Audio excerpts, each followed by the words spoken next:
ॐ अज्ञानतिमिरान्ध्रस्य ज्ञानाञ्जनशलाकया चक्षुन्मिलितं येन तस्मै श्रीगुरवे नमः। गुरवे गौरचन्द्राय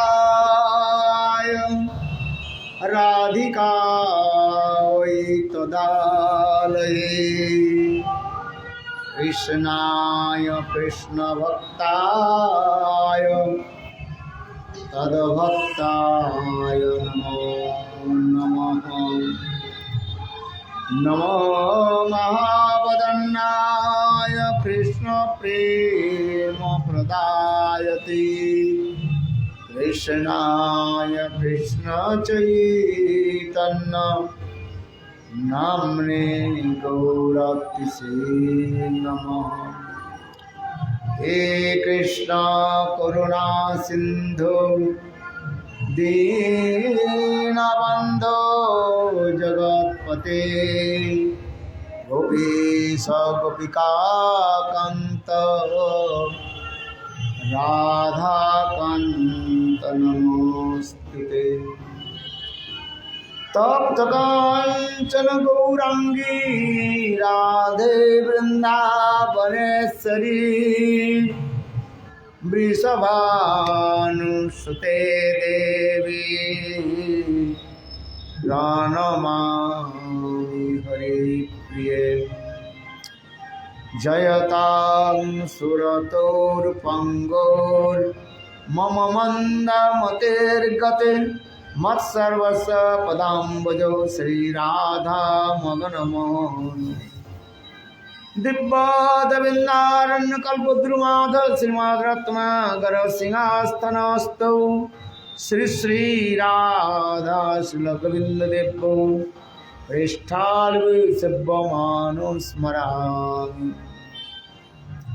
श्रीमान् रासरसारम्भी वंशी वटतटस्थिता करसनवेणुं शनैर्गोपी गोपीनाथस्यस्तु नमः। तवैवास्मि न जीवामि तया विना इति विज्ञाय तेराधि नयामि चरणान्तिके। भजामि राधां अरविन्दनेत्रां स्मरामि राधां मधुरस्मितास्यं वदामि राधां करुणाभराद्रा ततो ममान्नस्ते गतिर्न कापि। हा देवी काकुभर गदगदयद्वाचा जाचनी पत्ते भुवि दण्डवदुर्भुटार्थे।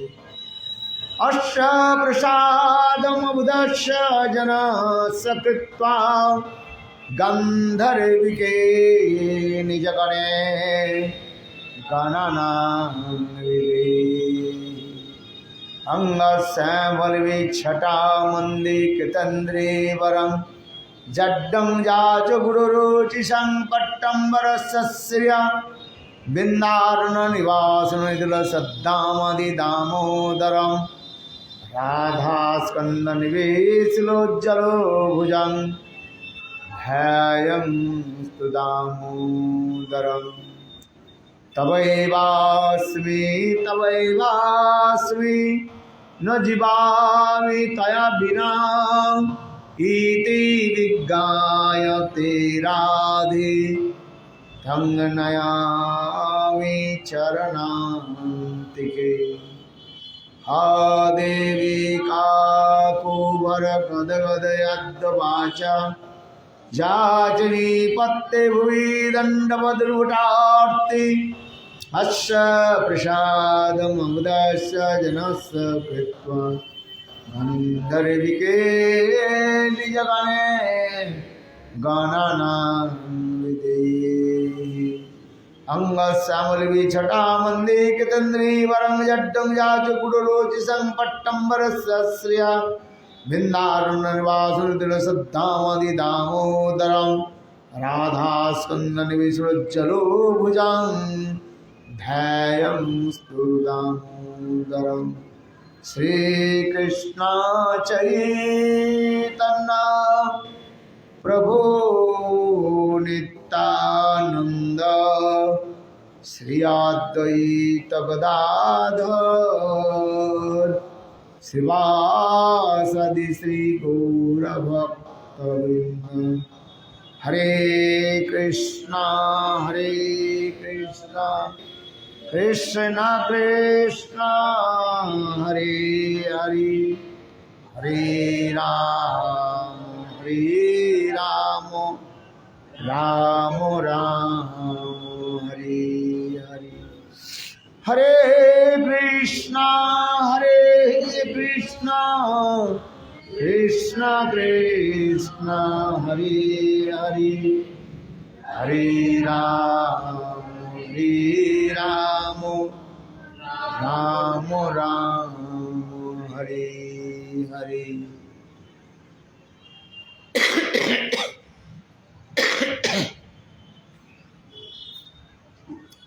सर्वतम मेरे गुरुपाद पद्म नित्य लीला प्रविष्टम विष्णुपाद अष्टोत्तर सतस्य श्रीमद् भक्ति वेदांत श्रील वामन गोस्वामी महाराज एवं नित्य लीला प्रविष्ट एवं विष्णुपाद अष्टोत्तर सतस्य श्रीमद् भक्ति वेदांत श्रील नारायण गोस्वामी महाराज जी का अभय चरण कमलों में अनंत कोटि साष्टांग दंडवत ज्ञापन करता हूँ। तत्पश्चात नित्य लीला प्रविष्टम विष्णुपाद अष्टोत्तर सदस्य श्रीमद् भक्ति वेदांत स्वामी महाराज शिल गौर गोविंद गोस्वामी महाराज शिल भक्ति रक्षर श्रीधर गोस्वामी महाराज शिल भक्ति प्रमोद पुरी गोस्वामी महाराज एवं उपस्थित समस्त वैष्णववृंद परम स्नेह शिला मातृवृंद गुरुगत सज्जन वृंद हरि कथा पिपासु श्रोतृवृंद सभियों के चरण कमलों में मेरा यथायथ धन्यवाद प्रणाम स्वीकार। आज प्रातः काल से हम लोग श्री नित्य लाभ अष्टोत्तर स्नान भक्ति प्रज्ञान के गोस्वामी महाराज की अपराकित जीवन चरित कथा वैष्णव के मुखारविंद से श्रवण कर रहे हैं। साथ ही साथ आज हम लोग ऊर्जा व्रत, दामोदर व्रत, नियम सेवा व्रत आज से हम प्रारंभ कर रहे हैं।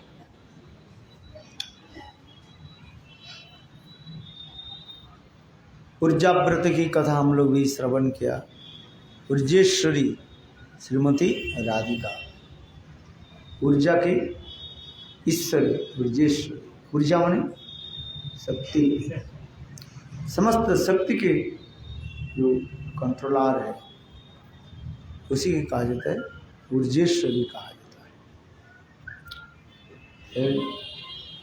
और उसी व्रत हम लोग करते जा रहे हैं। श्री दामोदर व्रत के बारे में भी आप लोगों ने श्रवण किया। काल मैंने कहा था इस महीने को अनेकों नामों से कहा जाता है। कार्तिक व्रत, ऊर्जा व्रत और दामोदर व्रत, नियम सेवा व्रत, ये सब व्रत में परिचित है। इस महीने की अधिष्ठात्री देवता स्वयं श्रीमती राधिका। इस व्रत के पालन करने से राधा जी तो प्रसन्न होती है, साथ ही साथ कृष्ण प्रसन्न होते हैं। और पुरुषोत्तम व्रत, पुरुषोत्तम महीने में हम लोग पुरुषोत्तम व्रत पालन करते हैं। एवरी अबाउट 2.5 years पुरुषोत्तम व्रत इज कमिंग। तो पुरुषोत्तम व्रत के अधिष्ठात्री देवता स्वयं कृष्ण। पुरुषोत्तम व्रत पालन करने से राधा जी प्रसन्न होते हैं, और राधा जी के व्रत यानी ऊर्जा व्रत, कार्तिक व्रत, नियम सेवा व्रत पालन करने से कृष्ण प्रसन्न होते हैं। इस व्रत की पालन की विधि शास्त्र में दिखाया बहुत सुंदर रूप में है। ये प्रातः काल में उठ करके स्नान आदि करके और प्रातः कृत्यादि यानी तिलक आन्निक आदि करके मंत्र जप आदि करके सर्व प्रकार शुद्धिकरण हो करके दामोदर अष्टक पाठ करना चाहिए।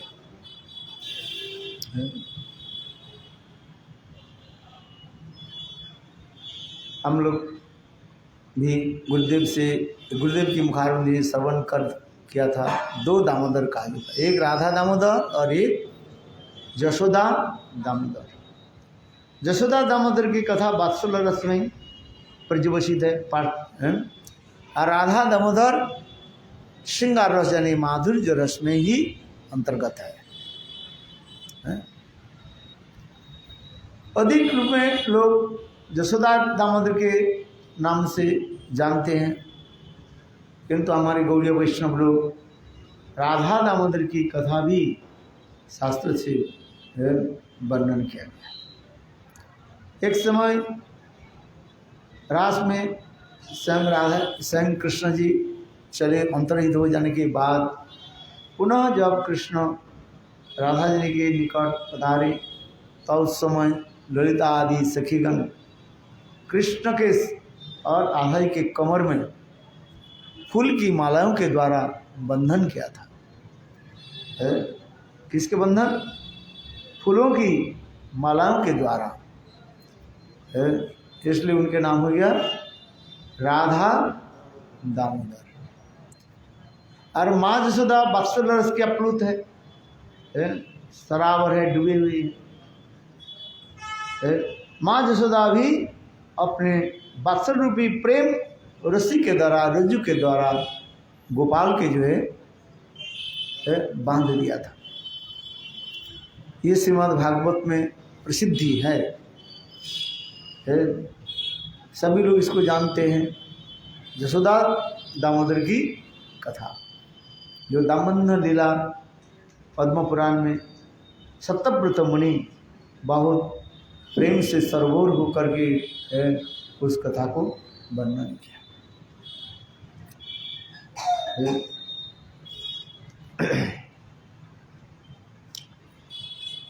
यहाँ पर सत्यव्रत मुनि दास्य रस से प्रारंभ की और करते करते सख वात्सल्य और अंत में माधुर्य रस में ही वो सराबुर हो गए, डुबकी लगा। क्योंकि रस माधुर्य के आस्वादन कैसे होते हैं? धीरे धीरे साधक भजन करते करते चित्त जब निर्मल होगा, यानी काम क्रोध आदि अनर्थ आदि जब दूरीभूत होगा और धीरे धीरे निर्मल चित्त में संवित और संधिनी के ऊपर ह्लादिनी प्रकटित हो जाते हैं,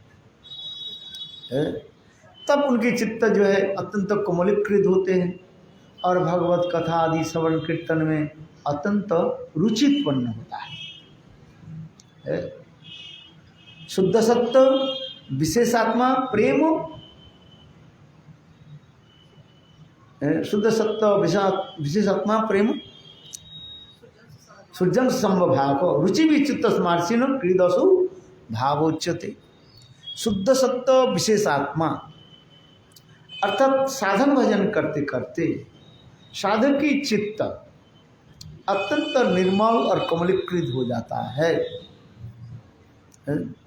और उस समय संधिनी के ऊपर संबित और ह्लादिनी आकर के संधिनी के ऊपर संबित और राधिनी आकर के प्रतिफलित हो जाता है। तब उस समय चित्त अत्यंत कमलीकृत हो जाता है। वह कमलीकृत चित्त में नित्य सिद्ध ब्रजवासी के प्रेम रूपी सूर्य की किरण आकर के रिफ्लेक्ट होता है। उसी की कहा जाता है भाव दशा कहा जाता है। क्योंकि शुद्ध सत्य विशेषात्मा प्रेम सूर्यांश सम्मुख भाव रुचि भी चित्त स्मार्शिन क्रीदसु भाव उच्चत। रुचि भी चित्त मर्शन, रुचि भी मन कांति भी। प्रेम रूपी सूर्य की किरण कण, प्रेम के यदि सूर्य के साथ तुलना दी जाए और वही सूर्य की किरण कण माने प्रेम रूपी सूर्य की किरण कण, और उसमें क्या साधक के निर्मल चित्त में संधिने के ऊपर संबित और राधिनी प्रतिपादित होता है। उस समय चित्त अत्यंत कमलीकृत हो जाता है, जिससे भगवत कथा आदि में रुचि उत्पन्न हो जाता है। इसके भी लक्षण कहता है भगवत प्राप्ति अभिलाषा रहता है। 3 अभिलाषा आकर के संक्रामित हो जाता है। 3 अभिलाषा क्या क्या? भगवत प्राप्ति अभिलाषा, सौहार्द अभिलाषा है, और तीसरी अनुकूल अभिलाषा। याद रखना, ये 3 जो है आ जाता है उस समय। अभिलाषा आ जाता है, अभिलाषा माने इच्छा है। पहले होता है भगवत प्राप्ति अभिलाषा। क्या अभिलाषा बताएं? भगवान को हम कैसे प्राप्ति करें, ये अभिलाषा है। और दूसरी सौहृद, सुहृद जो भाव, मित्र से जो भाव है, अर्थात नित्य शुद्ध ब्रजवासियों की साथ हमारे भावों के अनुसार, यानी दास सख वात्सल्य माधुर्य, कोई एक भावों के साथ उनके साथ क्या होता है? सौहृद भाव होता है। सौहृद माने मित्रता भाव होता है। जिस प्रकार अपने घनिष्ठ मित्र के साथ अपने हृदय खोल करके बोलते है कि नहीं? छल कपट व्यक्ति के साथ नहीं, अत्यंत घनिष्ठ मित्र के साथ उनको क्या करते हैं हम? हृदय के खोल करके सब कुछ बोल देते हैं। इसलिए उसी कहते हैं सौहृद भाव। जिस ब्रजवासी के साथ, जिस ब्रजवासी के भावों के साथ आपकी सादृश्य होगा, भाव सादृश्य होगा, उस ब्रजवासी के साथ आप क्या करोगे? सौहृद भाव, मित्रता भाव होगा। जैसे यदि आपके हृदय में वात्सल्य भाव हो, सुबल सुदाम आदि के साथ सौहृद भाव होगा। वात्सल्य भाव होने से नंद जसोदा के साथ सौहृद भाव होगा, और श्रृंगार रस होने पर ललिता विशाखा आदि गोपियों के साथ सौहृद भाव होगा। सुहृद भाव होनी चाहिए। इसलिए कहते हैं शुद्ध सत्य विशेषात्मा प्रेम सुजांग सम्मुख भाको रुचि भी चित्त स्मर्शन कृदसु भाव उच्चति। इसलिए ये अभिलाषा रहेगा। क्या अभिलाषा? भगवत प्राप्ति अभिलाषा, और दूसरी सुहृद भाव अभिलाषा, सुहृद अभिलाषा है, डिजायर फॉर फ्रेंडशिप, ये आएगा। और तीसरी क्या आएगा? अनुकूल अभिलाषा, अर्थात भगवत सेवा की जितने अनुकूल वस्तु है वही लीलानुकूलम परम शास्त्रेर वस्फुटम निष्कंचन जांच ब्रह्मादि सस्प्रियेण मध्यमतया वंदते। कितना सुंदर श्लोक है। जत्किंचित न गुर्म किकट मुखम गोष्ठे समश्रित, गोष्ठ माने वृंदावन है। वृंदावन में जितने पशु पक्षी कीड़े मकड़े अथवा सर्प आदि, ये सब क्या है? कृष्ण के सेवा के अनुकूल सब है। प्रतिकूल कोई नहीं रहता है, अनुकूल है। है? वहीं पर शेर भी है, बाघ भी है, सर्पो भी है, तृण वृक्ष लता सभी है। किंतु देखो ऊपर से तो मानो शेर बाघ आदि दिखाई पड़ रहे, किंतु कृष्ण लीला के सब अनुकूल कहते हैं, प्रतिकूल कोई नहीं है। नित्य गोलोक वृंदावन धाम में वहीं पर कोई प्रतिकूल वस्तु नहीं रहता। और परिकर आदि करके तब उस जगत में आपको लाया जाएगा। इसलिए प्रतिकूल वस्तु होने की संभावना ही नहीं है। क्या समझ में? ये समझते विचार। इसलिए कहते हैं जत्किंचित तिनगुल्म किकट मुखम गोष्ठे समस्थित सर्वानंद में मुकुंद द्वैतम लीलानुकूलम, लीला अनुकूल, लीला के अनुकूल सब रहता है, प्रतिकूल कोई नहीं रहता है। ऊपर से प्रतिकूल जैसे दिखाई पड़ता है किंतु प्रतिकूल वस्तु कोई है ही नहीं। लीलानुकूलम शास्त्रीय स्फुट नश्चिंतन जानचया, समस्त वेद पुराण उपनिषद आदि शास्त्र में उनकी महिमा कीर्तन हो रहा है। कहते हैं वह भाव हमारे हृदय में प्रकटित हो। तो हम इसलिए हम लोग ये कहते जा रहे हैं, ये इस दामोदर अष्टक में सत्यव्रत मुनि प्रार्थना कर रहे हैं, क्योंकि भगवत प्राप्ति के लिए कई स्तुति आदि किया जाता है। एक प्रार्थना मूलक होता है और एक विज्ञप्ति मूलक होता है, और तीसरी भूल गया, भक्ति रसामृत में वर्णन है। विज्ञप्ति मूलक, प्रार्थना मूलक, और एक क्या है लाल समय, लाल समय, लाल समय, लाल समय प्रार्थना है, लाल समय प्रार्थना होता है। आज लाल सा रहता है। देखिते देखिते भोली बाबा कबे निज स्थूला परिचय, अरे नयने हेरिब ब्रजपुर शोभा नित चिदानंदमय, राधा कृपा बले लभी बाबा कबे निज परिचय।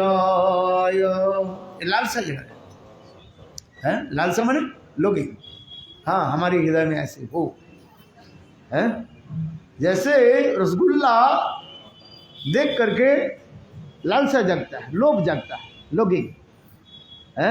अब है कितना सुंदर है, जैसे जीभ से जिहा से लार टपकते रहते हैं, उसी की लालसा कहता है। लाल समय है एक, ये समझते कितना लाल समय है।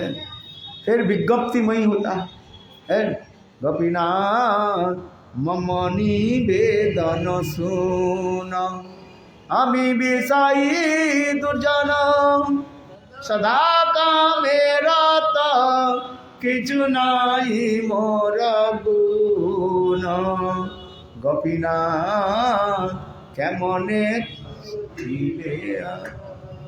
देखो प्रार्थना कितना सुंदर सुंदर सब हमारे भक्ति विनोद ठाकुर ये समस्त कीर्तन देगा।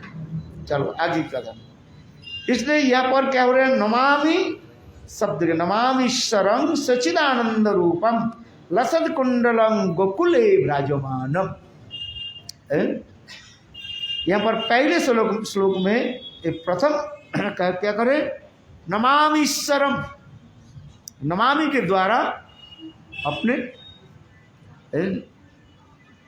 नमस्कार, आशीर्वाद, नमस्कार और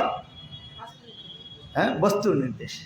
हाँ हाँ, आशीर्वाद, नमस्कार और वस्तु निर्देश है, ये समझ शास्त्रीय विचार है। इसलिए नमामि ईश्वरम के द्वारा मैं प्रणाम करता हूँ, वो ईश्वर को मैं प्रणाम करता हूँ। कौन ईश्वर? स्वयं भगवान। देखने में तो छोटा बच्चा है, जिसको आगे जाकर हम वर्णन करें, जिसको माँ जसोदा ने छोटी सी जुड़ा बांधने वाले ऋषि के द्वारा बांध दिया था।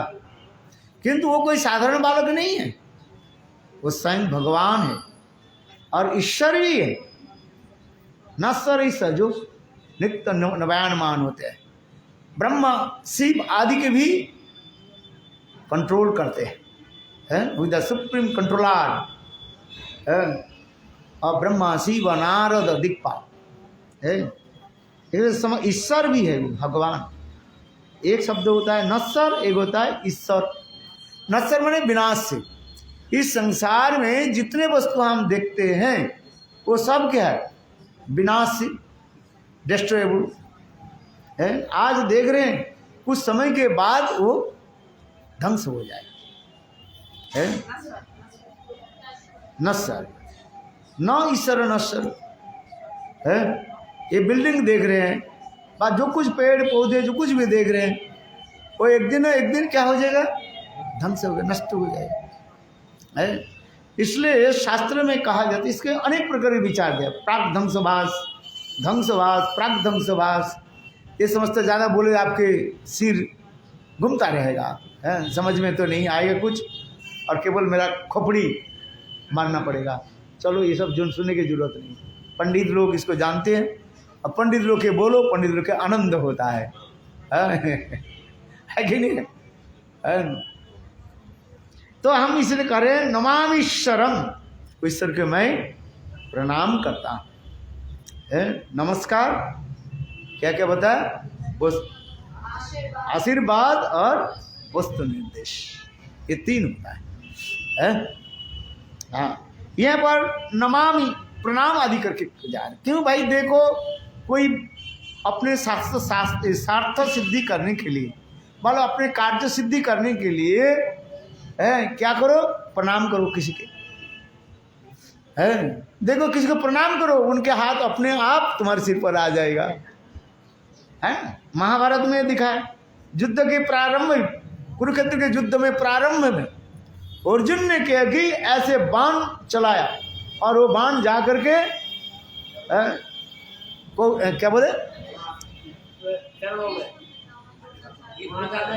भीष्म पितामह भीष्म की और द्रोणाचार्य, कृपाचार्य, जितने भी गुरुवर्ग है सबके चरण में जाकर के ऐसे ही है। सब लोग देखकर ये क्या हो रहा है। तब उस समय भीष्म पितामह ने कहा, देखो अर्जुन की शालीनता, शिष्टाचार, बिहेवियर है, बोले इसके द्वारा क्या करें, हमें प्रणाम कर रहे, और प्रणाम करने के साथ ही साथ क्या करें, क्या कर दिया, विजयी भवो। महाभारत में कर रहे हैं, युद्ध के प्रारंभ में जब अर्जुन ने ऐसे बाण छोड़ दिया, और वो बाण जाकर के समस्त गुरुवर्ग के चरण में जाकर के लग गए, मैंने चरण के पास ही जाकर के मानो प्रणाम कर झुक गए है। तब उस समय भीष्म पितामह ने क्या कहा, विजयी भवो। वाह, ये विजयी भव सुनते ही दुर्योधन अरे वाह खलमशी मर गया, बोले हमारे पक्ष में युद्ध करके आए हैं, नहीं उनके पक्ष में वो विजयी हो तो हम भी पराजय हो जाएंगे। तो उस समय भीष्म पितामह ने क्या उत्तर दिया, जो देखो गुरुजनों के कोई यदि प्रणाम करे, उनके आशीर्वाद अपने आप आ जाता है, उनके दोनों हाथ तुम्हारे सिर पर आ जाएगा। भीष्म पितामह ने कहा, मूर्ख दुर्योधन, तुम तो शिष्टाचार नहीं जानते हो हैं, शिष्टाचार नहीं जानते तो कहाँ से आ जाए। तो यहाँ पर हमने कहने की तात्पर्य है, इस श्लोक में दामोदर अष्टक में पहले क्या करें, सत्यव्रत मुनि प्रणाम करें नमामि शब्द के द्वारा, सुंदर शिष्टाचार, शालीनता है, ये दिखा रहे हैं। किसको प्रणाम करें, ईश्वर। ईश्वर शब्द क्या है ना, ब्रह्मा शिव आदि के भी कंट्रोल करने वाले ही है, साधारण नहीं है। वो कहने, उनके रूप क्या है, सच्चिदानंद रूपम, सच्चित आनंदमय स्वरूप जिसको कहा है। इसलिए कहते हैं नमामीश्वरं सच्चिदानन्दरूपं लसत्कुण्डलं गोकुले विराजमानम्। वह सच्चिदानंद स्वरूप कृष्ण बाल गोपाल कैसे? लसद कुंडलम गोकुले विराजमानम, गोकुल में यानी वृंदावन में कैसे प्रकाशित हो रहे हैं, वह विराजमान है न। लसद कुंडलम, माँ जसोदा के भय से भीत हो करके जब वो ओखल से कूदे और कूद करके जब राजमार्ग से जब दौड़ने लगे, उनके ये रूप वर्णन होते जा रहे हैं। जो उस समय बाल गोपाल की ऐसे अद्भुत सुंदर रूप क्या वर्णन करें, इसके वर्णन होते जा रहे हैं। जसोदाभियोलु खलाब्धवमानं परामृष्टमत्तं ततद्रुत गोप्पा। आहा, जसोदाभियोलु, माँ जसोदा के भय से भीत हो करके और खलाब्धाव मानो, देखो गोपाल ने किया कि ओखल से कूदे और कूद करके दौड़ने लगे इतने, और उसके पीछे पीछे माँ जसोदा भी दौड़ने लगी। बल्कि इसके बाद क्या ही परामृष्ट मतम ततद्रुत गोप्पा। गोप्पा माने जसोदा है, यहाँ पर गोप्पा शब्द की अर्थ जसोदा में। माँ जसोदा कैसे दौड़ने लगे ना, कृष्ण जिस गति से दौड़ रहे हैं उससे अधिक गति से माँ जसोदा दौड़ करके गोपाल को पकड़ लिया। कैसे उड़ा? परामृष्ट मत्तम, परामृष्ट मतलब पृष्ठदेश, पीछे के भाग है। गोपाल आगे दौड़ रहे हैं, माँ जसोदा पीछे, इसलिए माँ जसोदा गोपाल से अधिक द्रुत गति से दौड़ करके उनके पीछे भाग को ऐसे पकड़ लिया। ये वर्णन हो रहा है। इसी के टीकाकार सनातन गोस्वामी पाद बहुत सुंदर रूप में वर्णन कर दिया दिग्दर्शनी टीका में।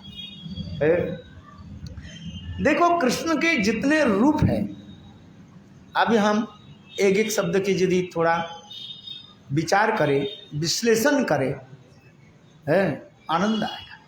विचार करिले चित्ते पाइबे चमत्कार। श्लोक तो पढ़ने से हो ही जाता है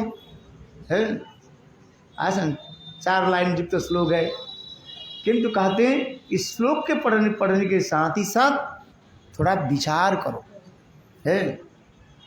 अहो कृष्ण के रूप कैसे है? सच्चिदानंद रूपम। कृष्ण के तो अनेक अवतार बलि की कथा है, सब अवतार बलि के रूप कम नहीं है, क्योंकि भगवान सच्चिदानंदमय स्वरूप मत्स्य कूर्म वराह नृसिंह 24 अवतार की जो वर्णन है श्रीमद् भागवत में, अनेकों अवतारों के वर्णन श्री व्यासदेव जी ने क्या मत्स्य अवतार से लेकर के मत्स्य कूर्म वराह ये समस्त अवतार की भी वर्णन किया गया है, किंतु सर्वश्रेष्ठ रूप कृष्ण के रूप कहते हैं। इसलिए कृष्ण के कहा जाता है सर्व अवतारी। एक होता है अवतार और एक होता है अवतारी। कृष्ण के विशेष वैशिष्ट्य बताते जा रहे हैं। ये वो कैसे कैसे रूप ना नरवत रूप होते जा रहे हैं। लोकवत्तो लीला कैवलम, वेदांत सूत्र में कहा गया ये भगवान गोविंद के जो रूप कहते कैसे रूप ना लोकवत्तो लीला कैवलम, केवलम एकमात्र मनुष्य की भांति लीला जो है वो अतीब सुंदर और मधुर होता है। मत्स्य आदि अवतार तो क्षण काल के लिए प्रकट हुई, कुछ समय के बाद फिर वो अंतर्ध्यान हो गए, किंतु देखो राम अथवा कृष्ण की रूप जो है वो अत्यंत कमनीय, सौंदर्य, माधुर्य एंड आकर्षणीय। चित्ताकर्षण जिसको कहा जाता है, सबके चित्त के क्या आकर्षित कर लेते हैं। काल अथवा पुरुष ने मैं कहा था रामचंद्र के रूप में काम नहीं है। रामचंद्र, नृसिंह और कृष्ण के बारे में हमारे रूप गोस्वामी पाद लघु भागवतामृत में कहते हैं भगवत पराकाष्ठा के रूप में ही वर्णन किया गया। क्या बताया? पराकाष्ठा। नृसिंह देव के क्यों कहा गया? ना भक्त वात्सल्य के पराकाष्ठा दिखाया गया नृसिंह देव में।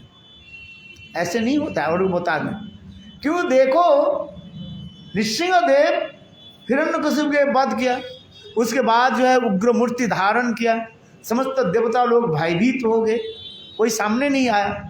यहाँ तक भी लक्ष्मी देवी भी सामने नहीं आई और सभी देवता लोग अंत में प्रहलाद को जो है सामने कर दिया।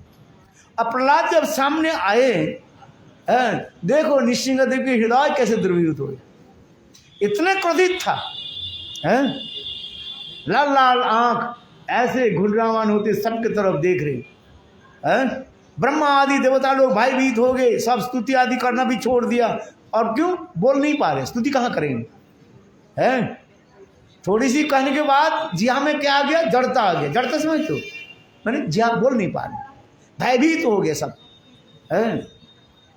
और जब नृसिंह देव इतने जस बोले ब्रह्मा, बोले वो ब्रह्मा जी के कपड़ा खराब हो गया, पेशाब कर देंगे। हाँ, नृसिंह देव कोई साधारण है क्या?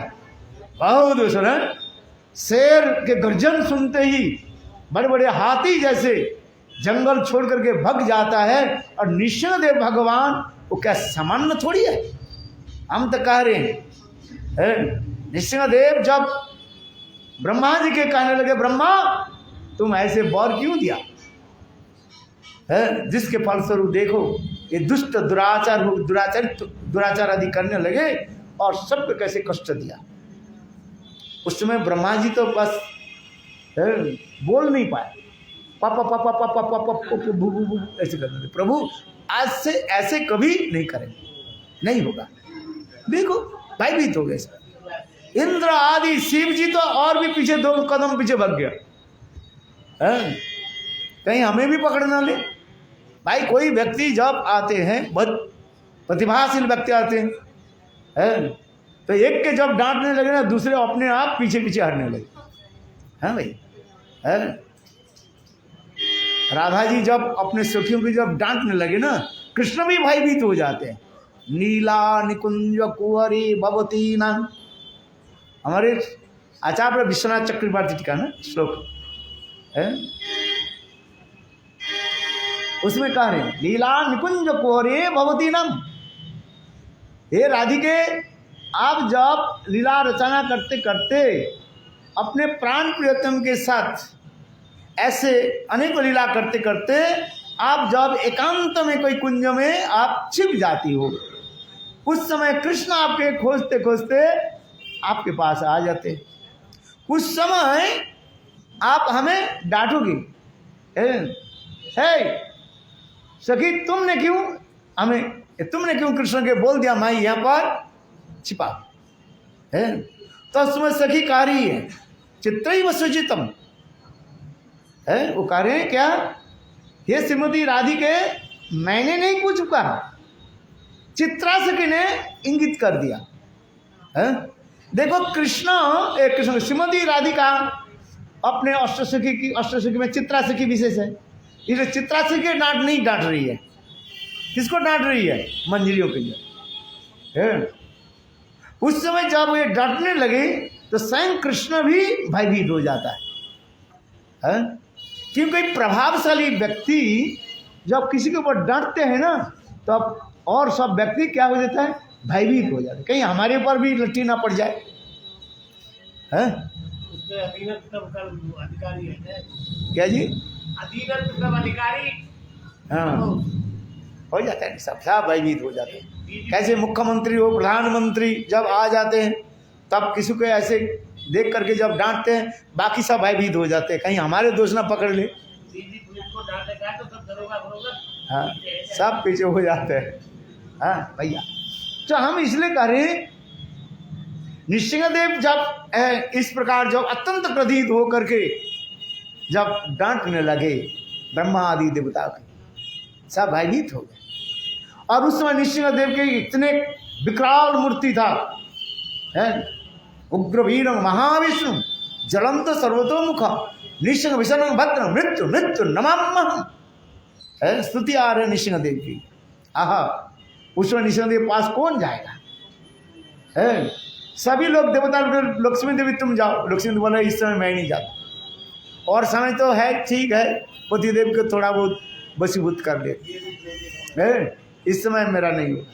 तब उस समय समस्त देवता लोग प्रहलाद के बोले, प्रहलाद जाओ अपने प्रभु के पास जाओ।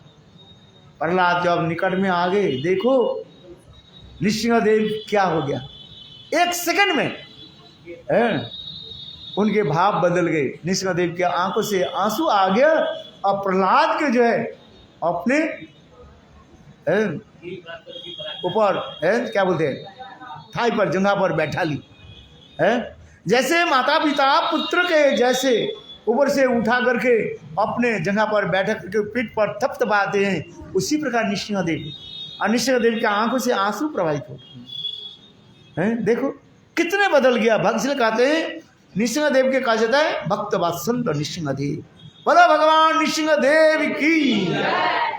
अपने भक्त के प्रति कितने वात्सल्य भाव रखा, इसलिए नृसिंहदेव की कहा जाता है पराकाष्ठ में ले जाए, भगवत पराकाष्ठ में ले, वात्सल्य क्या न भूतो न भविष्यति, और किसी में ऐसे नहीं दिखा जाता है। और रामचंद्र में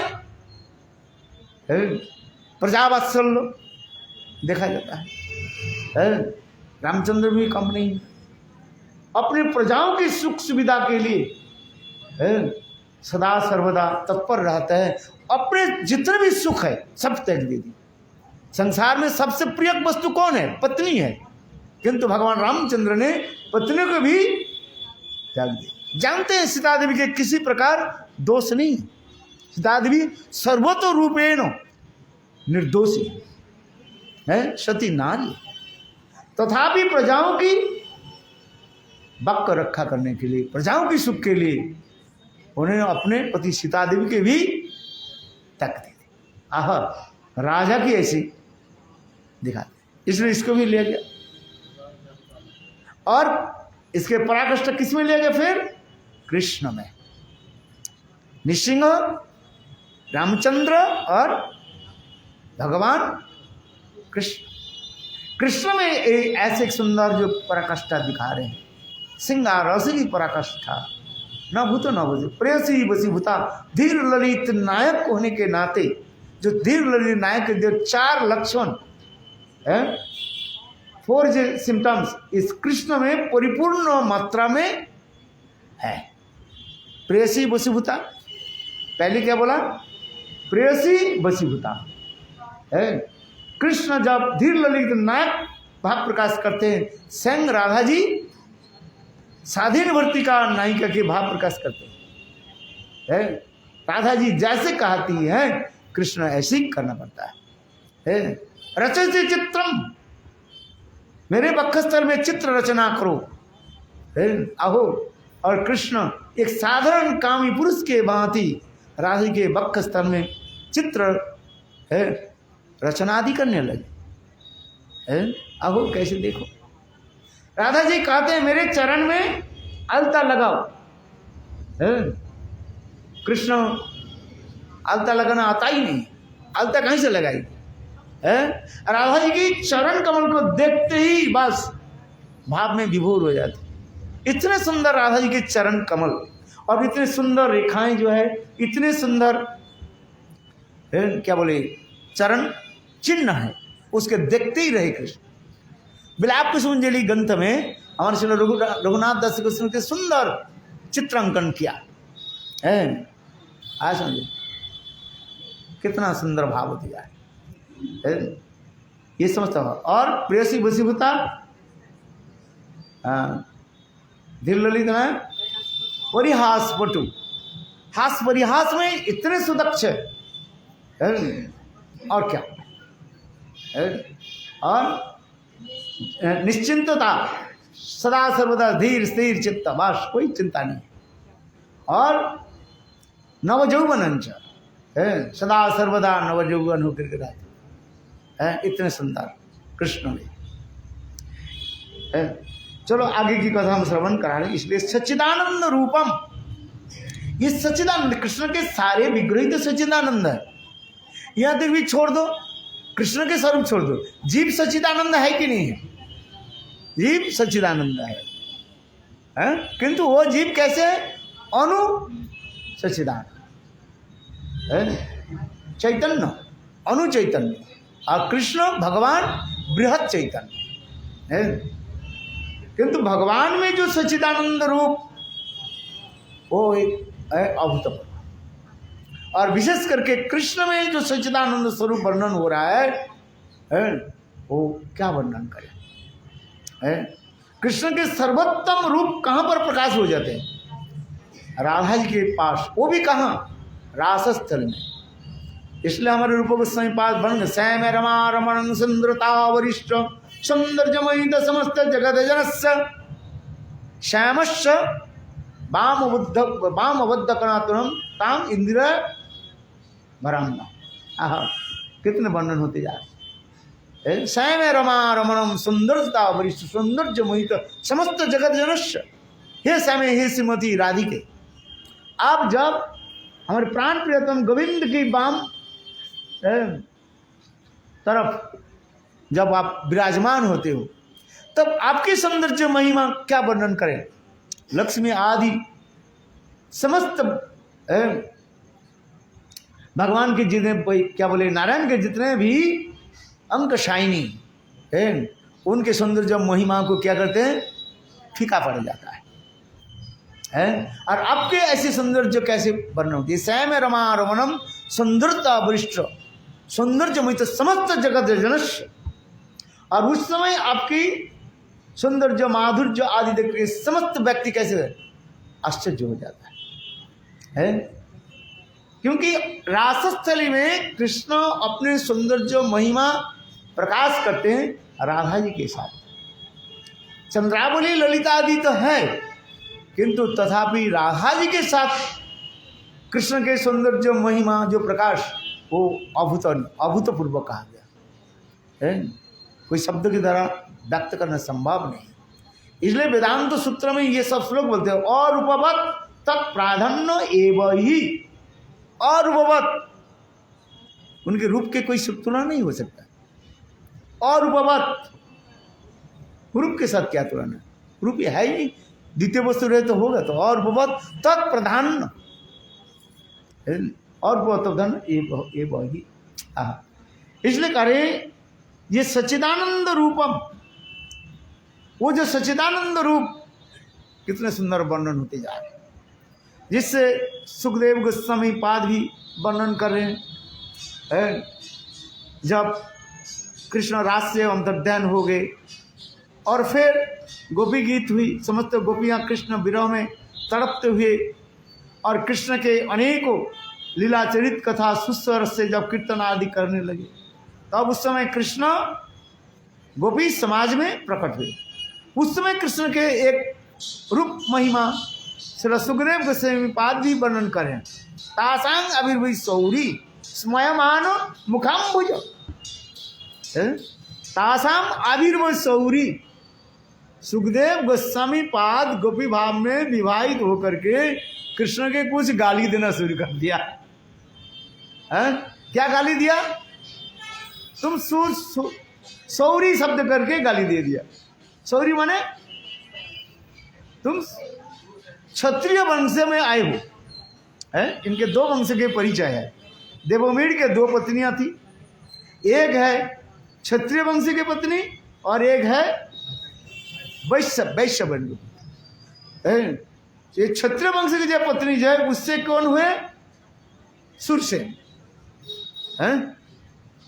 हरसेन। इसलिए इस मथुरा के एक नाम मथुरा की कहा जाए, सुरसेन प्रदेश भी कहा जाता था पहले। सुरसेन प्रदेश कहा जाता, सुरसेन प्रदेश भी कहा जाता है।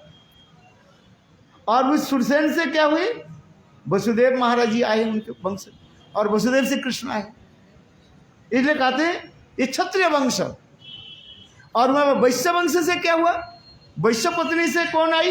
एक कौन हुई? पर्जन्य आए, और पर्जन्य से उनके 5 पुत्र में नंद महाराज, और नंद महाराज के पुत्र है कृष्ण। इसलिए वैश्य कुल में नहीं कहा करके और सुखदेव गोस्वामी पाद परीक्षित उनको कृष्ण के क्या गाली दिया? तुम सौरी कहा करेगा, सुरस कहा गया, माने क्षत्रिय तुम। अर्थात क्षत्रिय माने अत्यंत निष्ठुर हो। क्षत्रिय लोग जो है उनके लक्षण के युद्ध विग्रह लेकर के उग्र स्वभाव में रहता है। क्षत्रिय लोग होते हैं ना, उग्र स्वभाव होता है। ब्राह्मण स्वभाव होता है धीर स्थिर स्वभाव होता है। और क्षत्रिय लोग होता है उग्र स्वभाव होता है। उनके बोलना चलना खाना पीना सब क्या होता है? उग्र होता है, निष्ठुर होता है। युद्ध क्षेत्र में जाते बस धड़ाधड़ लोगों के मार दे तो चिंता नहीं करते इसके पत्नी इनके पुत्र क्या होगा, ये चिंता नहीं करते। इस हमारे टीकाकारों ने ऐसे। उसी प्रकार श्री सुखदेव गोस्वामी पाद गोपी भाव में विवाहित होकर के मानो सुखदेव के क्या बोले, परीक्षित क्या बोले, कृष्ण के क्या गाली दिया? सौरी कहा। तुम इतने निष्ठुर हो, कैसे कोमल स्वभाव संपन्न, सहज सरला है, और तुम्हारे लिए समस्त त्याग दे करके आए, और ऐसे गोपियों के तुम छोड़ करके चले गए। उनके कितने कष्ट दिया है। इसलिए तासांग अभिर्वी सौरी स्मयमानम कम बुझो। हाँ, और साथ ही साथ सुखदेव गोस्वामी पाद कृष्ण की और एक सुंदरता वर्णन कर रहे हैं। गाली तो दिया, पहले क्या कहा? तासांग अभिर्वी सौरी, सौरी करके गाली दे दिया, और गाली देने के बाद फिर कह गए स्मयम भुजम, स्मयम मुखम भुजम। अहो, कृष्ण के मुखारविंद कैसे था? मानो कामदेव की सौंदर्य माधुर्य की भी पराभूत करने वाले। इतने सुंदर मंद मुस्कान है उनके मुखारविंद है, मानो सबके चित्त के मन को जो है लुभाने वाले थे। स्मयम तासांग विभूसौरी स्मयमानो मुखम्बुज। इसके बाद पीताम्बर धर सर्वी साक्षात मनमथो। आहा, कितने सुंदर। तासांग विभूसौरी स्मयमानो मुखम्बुज पीताम्बर धर। आहो, कृष्ण कैसे आए? पीताम्बर के जो है गले में लटका करके अपराधी के भांति, पीताम्बर धर, पीताम्बर के कस करके पकड़े हुए हैं। जैसे कोई अपराधी राजा के निकट जब आते हैं तो गले में वस्त्र लगा करके अपने अपराधी जान करके स्तुति आदि करते हैं। उसी प्रकार कृष्ण गोपी समाज में अपराधी के भांति प्रकट हुए। एक तो मंद मुस्कान आदि के द्वारा सबके चित्त के जो है आकर्षित कर रहे हैं। और दूसरी क्या है? अपराधी सब कथा विपरीत दशा दिखाई पड़ रहे हैं। इसी को है अलंकार शास्त्र में ये स्थिति क्या कहते हैं? कौन सा अलंकार कहते हैं? अरे मैं कहता रहता हूँ, मनुष्य याद नहीं रखते। वो अलंकार कहते माने एक शब्द जो विपरीत अलंकार जो होता है। चलो बोल गया, मैंने बोलता रहता हूँ, तुम लोग याद नहीं रखते हैं। कि एक बार गाली दे रहे हैं, फिर उनके स्तुति कर रहे हैं, फिर उनके देखो पीताम्बरधर और साक्षात पीताम्बरधर साक्षात मनमथ। हाँ, पीताम्बरधर स्रग माने वो जो माला जो पहने हुए है, वो माला कैसे पहने हुए था? न गोपियों की यानी श्रीमती राधा जी के हस्त के द्वारा, हाथ द्वारा जो ग्रथित जो माला, वही माला को कृष्ण पहने हुए हैं। क्यों? कृष्ण ये कहना चाहते हैं, ये गोपियों आप लोग मुझे अपराधी समझ रहे हो, क्योंकि मैं अपराधी नहीं। यदि मैं होते ऐसे होते, देखो आप लोग के दिए हुए माला को अभी तक मैं धारण करके रखा। आप लोग के प्रति स्नेह प्रति होने के नाते आप लोग की वस्तु की मैं गले पर धारण करके रखा। ये सरक बगल का है माला को जाए वो वैजंती माला, विशेष करके राधा जी के द्वारा गठित जो माला जो है वो कृष्ण गले में धारण करके ये पिताम्बर धर सभी है साक्षात मनमथ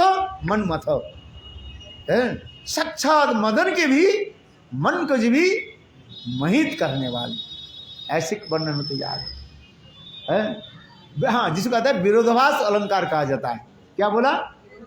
विरोधाभास अलंकार। एक अलंकार दूसरे अलंकार के साथ यदि विरोध हो उसके कहा जाता है विरोधाभास अलंकार कहा जाता है। इधर गाली दे रहे हैं और फिर उनके स्तुति आदि करते जा रहे हैं, ये समस्त कहा जाता है क्या? विरोधाभास अलंकार हो जाता है। ये भी रस शास्त्र में एक प्रकार जो रस माधुर्य प्रकट होता है। आज समझे? हाँ, इसमें कहने की तात्पर्य है ये वह जो कृष्ण सच्चिदानंद रूपम, केवल हम जो करें सच्चिदानंद रूपम, उसके आगे जाकर के देखो सुखदेव गोस्वामी पाद आगे जाकर के क्या वर्णन करें। सब गोपिया ने क्या की कृष्ण जब प्रकट हुए, अच्छा गोपिया ने क्या की गोविंद के लिए क्या दी? आसन दे दिया है। वो आसन कैसे था ना? गोपियों की वक्षस्थल की कुमकुम के द्वारा रंजित था और गोपियों की आंखों के आंसू के द्वारा वो भीगे हुए थे, जिससे ब्रज की धूल उसमें भी लगा हुआ था। है? एक तो गोपियों की वक्षस्थल के कुमकुम के द्वारा वो रंजित था, लाल लाल कुमकुम जो है, और दूसरी क्या है? गोपियों के आंखों के आंसू के द्वारा वो भीगे हुए थे, और तीसरी क्या था? उसमें धूल भी लगा हुआ है। अच्छा आप बताओ, यहाँ पर कोई वस्तु जो आपको आसन दिया जाए, वो आसन यदि भीगा हुआ है, पानी में भीगा हुआ है और धूल में लगा है, आप बैठोगे नहीं। किंतु देखो समस्त गोपी ने किया कि अपने अपने वह चुंदरी जो है वक्षस्थल ढकने के लिए चुंदरी, वो कैसे था ना? अपने वक्षस्थल की कुमकुम के द्वारा रंजित हुआ था, लाल लाल आवाज युक्त था कुमकुम, और दूसरी क्या है? भिगा हुआ था आंखों के आंसू के द्वारा। तीसरी क्या है ना? ब्रज की धूल उसमें मानो जैसे कीचड़ जैसे लगा हुआ है। और देखो गोपिया ने क्या कि जब वो चुंदरी को जब दिया और उसे आसन बना करके कृष्ण सब गोपियों के सामने बैठ गए, और उस समय कृष्ण ने एक सुंदर ऐश्वर्य भी प्रकाश किया क्या? गोपियां की समस्त जितने सैकड़ों गोपियां थी, समस्त गोपियां देख रही है ये कृष्ण हमारे दिए हुए आसन पर माने चुंदरी पर कृष्ण बैठे हुए हैं। बोल वृंदावन बिहारी लाल। एक अद्भुत है ये भगवान के लिए संभव है। सब गोपियां देख रही है ये हमारे दिए हुए वो चुंदरी की जो आसन जो है उसके ऊपर गोविंद बैठे हुए। इस संदर्भ में हमारे आचार्य बाबा विश्वनाथ चक्रवर्ती पाद आदि महानुभव रसिक आचार्यों ने वर्णन करते हैं। ब्रह्मा आदि बड़े बड़े देवता लोग जोग आदि तपस्या आदि के द्वारा चित्त के निर्मल कराते हैं, और उस निर्मल चित्त के आसन में स्वयं भगवान कभी प्रकट होते हैं, कभी भी नहीं भी प्रकट होते हैं, जिससे हमारे रूप गोस्वामी पाद क्या वर्णन करें? कृष्ण देव भवन्तं वंदे, कृष्ण देव भवन्तं वंदे, मन मानस मधुकर अर्पय निज पद पंकज मकरंदे, कृष्ण देव भवन्तं वंदे, यद्यपि समाधिषु विद्धिरपि पश्यति न तव नखाग्रमरीचि, इदमेच्छामि निसम्मतवाच्युत तदापि कृपा अद्भुत वीचे।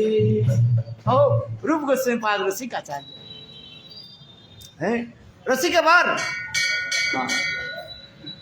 रूप गोस्वामीपाद क्या वर्णन कर रहे हैं? ब्रह्मा आदि बड़े बड़े देवता लोग है ध्यान तपस्या आदि के द्वारा चित्त के निर्मल करते हैं, और उस निर्मल चित्त में भगवान को आसन देते हैं बैठने के लिए है। किंतु उस चित्त रूपी आसन में भगवान कभी प्रकट होते हैं, कभी भी नहीं प्रकट होना तो बहुत दूर की बात है। कृष्ण की नख चंद्रमा की छटा भी प्रकाश नहीं होते, दूसरी बात है।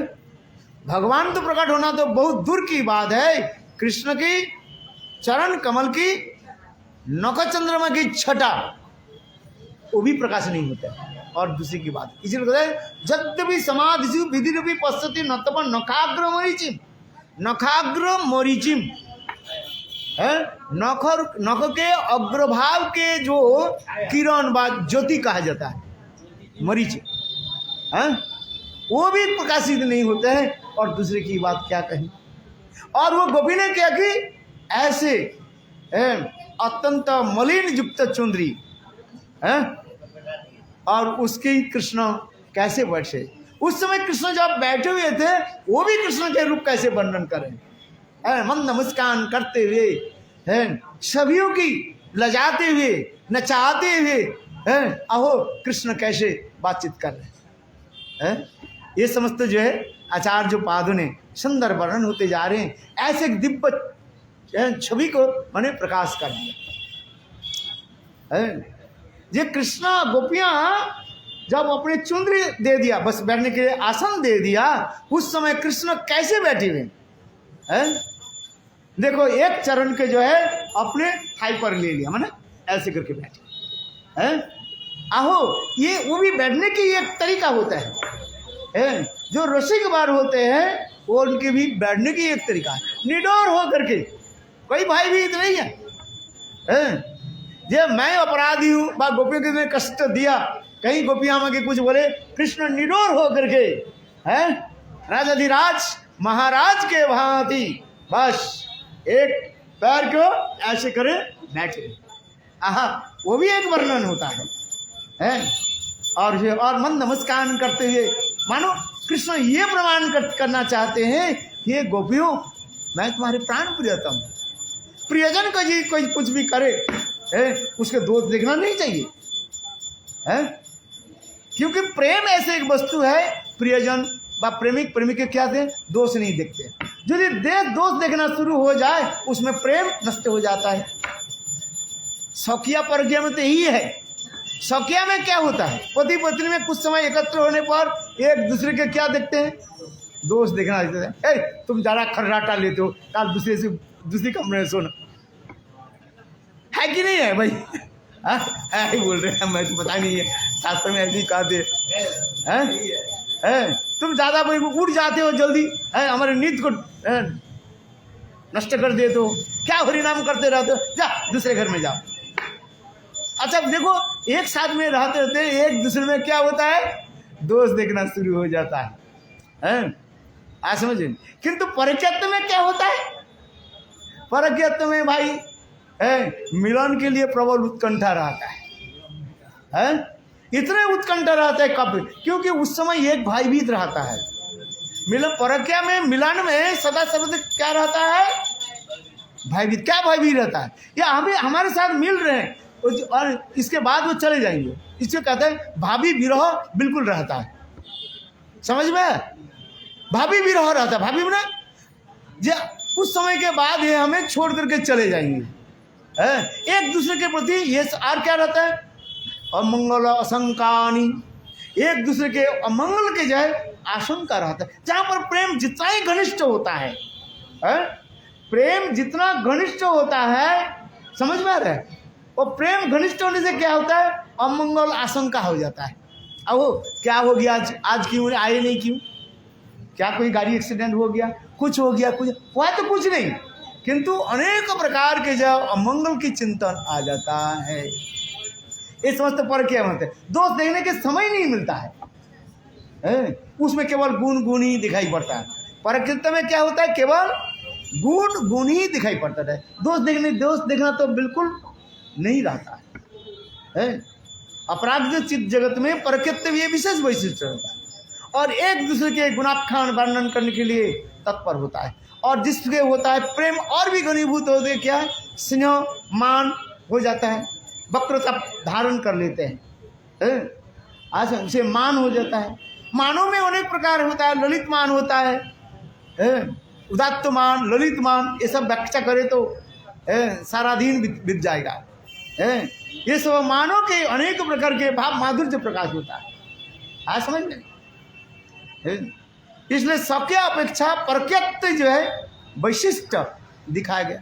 हम इसलिए कह रहे हैं कृष्ण जब उस गोपी समाज में बैठे उस समय उनके बैठने की भंगी भी एक अद्भुत कहते हैं। एक पैर के जो अपने गुरु के ऊपर रख दिया, एक पैर नीचे रख दिया, मानो कृष्ण निडर होकर के बैठे हुए हैं, कोई डर नहीं है। अथवा कृष्ण दिखाते हैं, ये गोपियों मैं तुम्हारे प्राण प्रियतम हूँ, हमारे दोष मत दिखा करो, और मैं ही तुम्हारे दोष नहीं देखता हूँ, तो हमारे दोष क्यों देखोगे तुम? ये समस्त अनेक जो है भाव माधुर्य के हमारे आचार्य पाद वर्णन करते हैं। क्या इसलिए केवल तो इतना ही देखो, सच्चिदानंद रूपम, शांत दास सख वात्सल्य माधुर्य रस की रूप कैसे होते रहते हैं। शांत रस के एक होता है, शांत रस में क्या होता है, पर उसमें मान आकर के एक दूसरे से क्या होता है, विपरीत रूप धारण कर लेते हैं, उसके शांत रस हो जाता है। उसमें माधुर्य रस में शांत रस के कैसे सेवा होती है, मान आदि के द्वारा, वो भी अनेकों लीलाओं के द्वारा हमारे आचार्य पाद भी वर्णन किया है। ये किस प्रकार शांत रस में सेवा होती है, माधुर्य रस की सेवा होती है। और दास सख वात्सल्य आदि एक एक करके वर्णन करें और एक एक रूप के यदि वर्णन कर किया जाए तो अनंत समय लगेगा। घंटा तो बार बार घंटी दे रहे हैं, किंतु अभी तो मेरा यही तो नहीं आ रहे हैं। रूप के आज सच्चिदानंद रूपम, वो सच्चिद आनंदमय रूप है। शांत रस में सच्चिदानंदमय रूप, दास रस में सच्चिदानंद रूप, और सख रूप में सच्चिदानंद रूप, और वात्सल्य में सच्चिदानंद रूप, और श्रृंगार रस में सच्चिदानंद रूप की वर्णन होती जा रही है। बोलो वृंदावन बिहारी लाल की जय, जय श्री राम।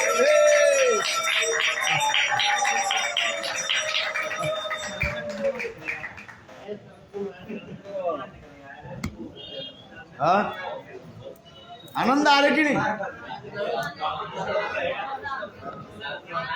वो आनंद उधार नहीं मिलेगा, उधार तो सिर्फ बस ये बोलो 10 मिनट समय देगा क्या? हाँ,